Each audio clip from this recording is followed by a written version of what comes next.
অনেক সময় আমরা আমাদের পিসি বা ল্যাপটপ শাটডাউন দেই কিন্তু আমাদের সিপিইউ অন থাকে।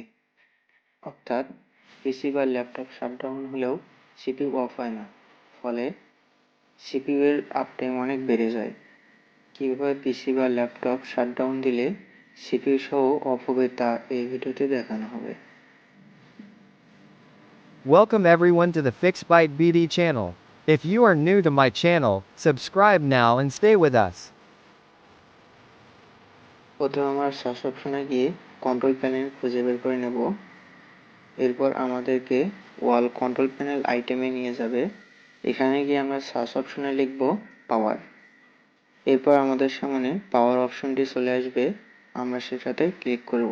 এরপর আমাদের সামনে একটি নতুন ফাইল ওপেন হবে। এখান থেকে আমরা choose what the power button does এখানে ক্লিক করব। এরপর টার্ন অন ফার্স্ট সেটআপ এখানে যদি টিক চিহ্ন থাকে তাহলে আমাদেরকে সেই টিক চিহ্নটি তুলে দিতে হবে।